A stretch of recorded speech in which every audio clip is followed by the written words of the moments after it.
So let's get right into it. Welcome back to OUA TV. I'm David Crosby. 471 rushing yards over 2 playoff games. That's obscene. Week 14's game in New Orleans was wilder than Mardi Gras. Tonight, the ultimate wild card is back in the deck. First overall pick and destroyer of worlds, Zion Williamson. It begs the question of whether athletes would be smarter just staying off of social media altogether. I think for a team on the bubble, a 9th seed, a 10th seed, to complain and say, oh, it isn't fair for you to take the top 8 teams from each conference right now, too bad.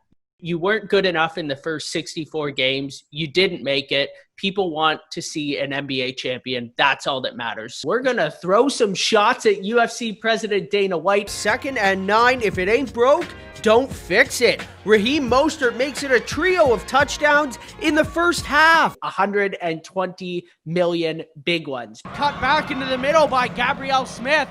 And Smith looking for a streaking teammate. She finds one!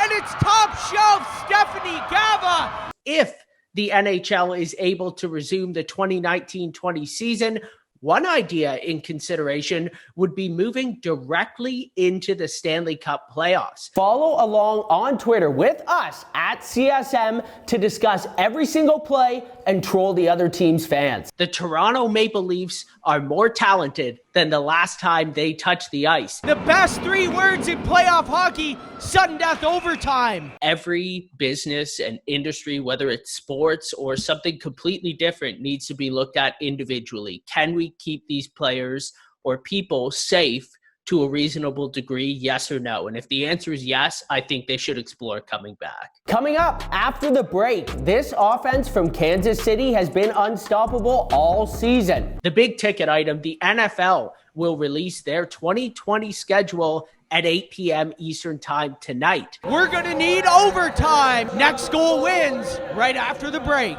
It's all about the quarterbacks and the head coaches. The big question with Barabanov is whose spot is he taking in the lineup? Star power at the Mecca. LeBron and the Lakers making their only appearance in front of the New York faithful.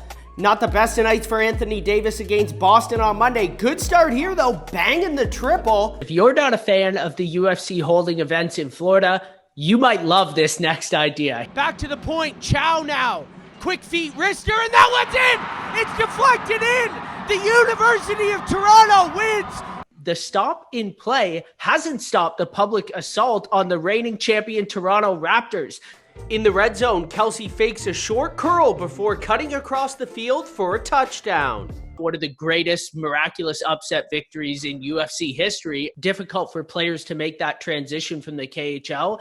Not many players have done it better than Ilya Mikheyev, and I think a lot of Leafs fans would be disappointed to see him walk out the door. Russell Westbrook averaging over 35 points in his last 5 games, and he starts his game off with a bang, shaking his defenders, finishing strong at the basket. Take another look at this. It makes sense to me that the biggest stars in the NBA would want to come back, but I want to know, what do the other guys want to do? That was an iconic moment, and I guarantee a few more will be made tonight. But just ahead, we'll turn up the volume and get you hyped up for kickoff. How many games are we going to play here to decide what's a fair number? People who say there's going to be an asterisk on a title, they're going to say that whether or not we finish out the regular season. Richard Sherman, he's been here before many times, and when the lights are the brightest, Sherman continues to come up with big plays. I don't want to pretend like winning the Calder Cup is not important, because I do think it's important. I do think it has value. I think that that playoff experience in the minors can sometimes translate to these players moving on to the next level. But I don't think it's important enough that they need to risk the welfare of some of their teams and the league to get it done. The Niners won their first playoff game in 6 years. Roger Federer and Serena Williams are still getting after it down under. Updates at the top and bottom of the hour on CSM Radio. Thanks for tuning in.